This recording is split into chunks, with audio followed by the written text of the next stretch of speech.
The Prime Minister of Hungary, Viktor Orbán, he has said that NATO now needs to start pushing for peace.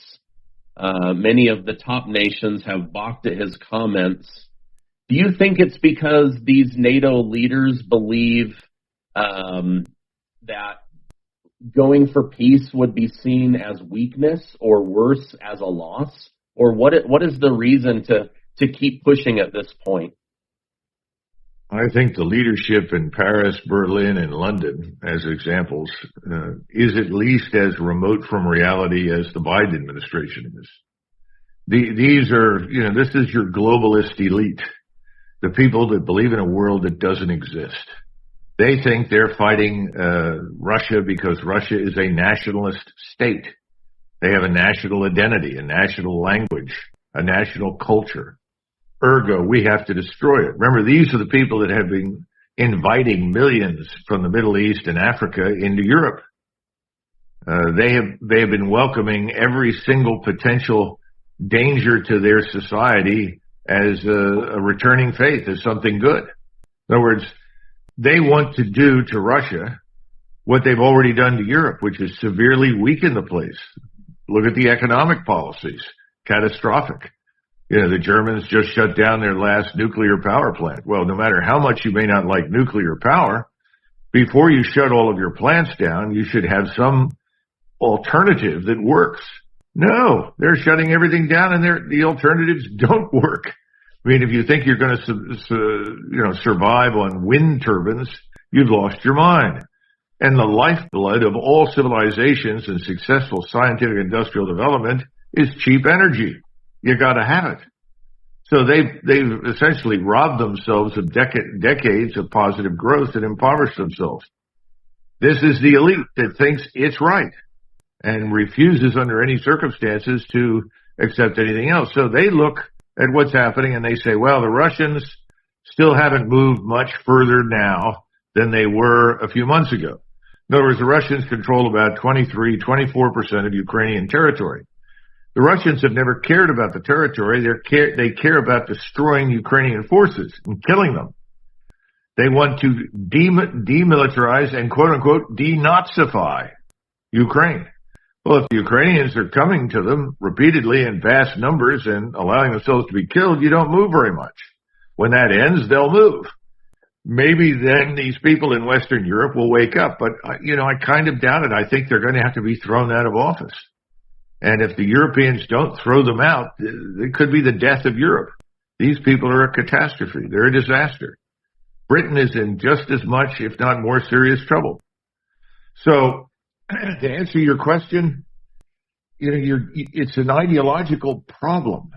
In other words, if you think that you're going to extend with force of arms the LGBTQRSW whatever agenda to Russia that refuses to absorb and adopt your quote-unquote new values, instead says, no, we're an Orthodox Christian country. We think there are two genders, men and women, and oh, by the way, we don't marry women to women and men to men. Oh, well, obviously, they're committing a terrible sin. They deserve to be destroyed. This is a hopeless endeavor. That's not going to end. In fact, I think the tide of opinion and attitude is actually swinging in Russia's favor in Europe. As more and more people look at the, I don't want to say catastrophic, but certainly fragile quality of their civilization and culture, Russia is pointing in a different direction and is going to gain, I think, a lot of momentum as a result. I think ultimately the globalists and their neocon friends, who seem to have all sorts of other personal reasons for hating Russia, are on the losing side. But again, it has to be demonstrated clearly, unambiguously for them to admit anything. And even then, they'll probably crawl back under their rocks and wait for the next opportunity. I mean, I grew up during the Vietnam War. And when that thing ended, I could not conceive of any future for the United States in which we repeated the utter folly and stupidity of Vietnam. I'm sorry, but there was no vital strategic interest for the United States in Southeast Asia. In fact, a smart strategist would have stood back and said, well, if the Chinese decide to invade the place, that could be good. They'll overreach. This is what people don't understand. If you go back through history and you look at all the sort of great men of history, whether they're bad or good doesn't matter, inevitably the problem you have is that everybody overreaches. The French overreached, the Spaniards overreached, the British ultimately overreached. We are overreaching. Everyone overreaches. Remember, Einstein said he defined genius as knowing when to stop. Einstein was right. These people don't get it. They don't know when to stop. So it's going to come back to haunt them. It's just a matter of time. And I think the economics at home, and I'm sure you've had other people on, but people really need to listen to this James Ricards. He's absolutely spot on. He's not the only one. There are other sober-minded people out there. The only difference I have with the cash and gold crowd is that I think Bitcoin and digital currency is going to eventually move in and become an enormously important store of value. I don't think it's a temporary phenomenon at all. I think it's a very attractive future for those of us who believe in freedom, because if you want to be free, then you want to be out from underneath the banks. Yeah, absolutely. Speaking of money, I asked this to Colonel Tony Schaefer because I've had so many people ask me, why does the United States military budget, why is it over $800 billion? Where does that money go? If we're so far behind on equipment and munitions and things like that, is it just all of the military bases spread across the globe, or where does $800 billion go? Well, it's actually more than $800 billion now, as you know. And in fact, if you go into the black budget and intelligence, you're way over $1 trillion. And I've always said it's a mistake to look at the defense budget in isolation from the others. There are several things that need to be understood. For a very long time, certainly beginning in the 1960s, Americans were persuaded that if you spent a lot of money on defense, you got lots of defense. Now, let me explain that. In other words, money in equals capability out. That's never been true. All through the 20s and the early 30s, really up until about 1938, the British and the French grossly outspent the Germans. German defense spending did not really begin to rise precipitously until 1938, 39, in the run-up to the war in France and Britain. So you can spend lots of money and get not very much for your investment, and that's a big problem for us. Why? Well, you've got a lot of people on the Hill that think their job is one and only one thing: spend money. If I were to walk you around the House of Representatives in particular, and I think to a large extent the Senate as well, everybody would tell you, listen, you've got to understand something. Our job here is to spend money. That's our job. If we don't spend money, then we don't have a job.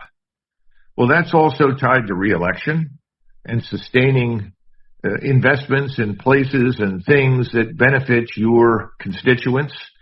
Also involves spending heavily to benefit your donors. And I like to say that we really have donor government now. You go back to Ralph Nader all through the 90s, he was trying to tell everybody, Washington's occupied territory. The corporations own everything. Well, I would say right now, the donors govern your country. You have open borders. Is that because we all voted on a referendum to open our borders and admit anybody who wants to come in? Of course not. But donors want to do that. Some of those people are involved with the Chamber of Commerce. Some of those are in industries. They want cheap labor. Some of it has to do with corruption and the drug trade and illegal human trafficking, I'm sure, all of those things. So what I'm trying to get across is that the notion that you're spending explicitly for a military capability is false. And here's something else that most viewers just don't get. They don't understand this. We have right now on active duty 44 4-stars, Army, Navy, Air Force, and Marine. 44. For a force of less than 1.1 million. And by the way, as you all know, we're having trouble recruiting and have had it for quite a while. So, during World War II, we had 12.2 million men in uniform at the height of the war. And when we were at 12.2 million, we had 7 4-stars. I mean, I can name them for you. Marshall, MacArthur, Eisenhower, Arnold, King, Nimitz, and I think King, Nimitz, and Leahy. Those 7. That's it. Now, how could we possibly have fought a major war successfully without the help of all those dozens of 4-stars that we now have? Well, look, this is part of the rot, the corruption, the waste. The whole department is a catastrophe. You can't even audit it. You know, you read the recent headline, oh, we found $3 billion that we can ship to Ukraine. Well, the $3 billion aren't going to Ukraine.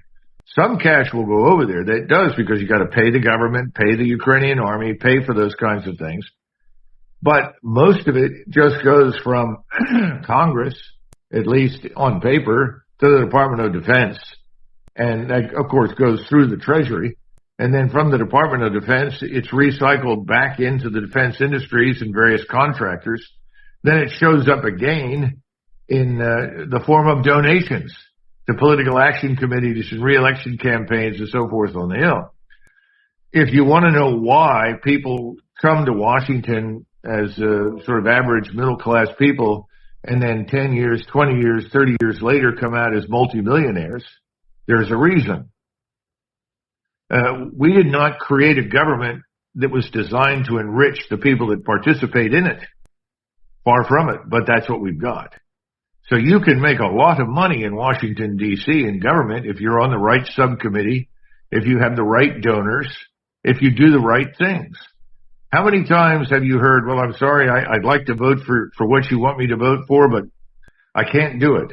Well, why can't you do it? Well, I won't get reelected. Well, what do you mean you won't be reelected? Well, my donors will support my opponent because I have taken a position they don't like and I'll be replaced. That's a hell of a government. You know, it really is. It's a marvelous invention that doesn't make any sense. So our 18th century construct from the 1780s really doesn't work. That's the other revelation that has not yet sunk in. Everybody talks about, the Constitution. Let me tell you, the Bill of Rights is vastly more important. The mechanics of government that we're using today were fine in the late 1700s and probably up until the Civil War. But since then, they've made no sense. I mean, just look at your 50-state construct. Boy, isn't it helpful to have all those states that all have these powers and authorities that can obstruct, stop, whatever you want to do if it's important? Or would we be better off with a nation of, say, 5 regions and consolidate a lot of that government and reduce it in size? I mean, there are a lot of things that have to be done, but nothing is going to happen, I think, until there's an enormous economic downturn and a financial crisis. Then we'll begin to see evidence for that. And that goes for foreign policy and domestic policy. You shouldn't see them as totally distinct from each other because they're not. Yeah. A hurting wallet makes people behave differently. There's all this talk about central bank digital currency and Bitcoin. I own Bitcoin. I don't know that the government really wants Bitcoin to take off because it would force them to be honest. I don't think we would be able to have these dark pools of military money and all of this because there would be a track record of where that money is going in Washington, D.C., and I'm guessing that terrifies them. Oh, listen, I think you're 100% spot on. By the way, I remember when this whole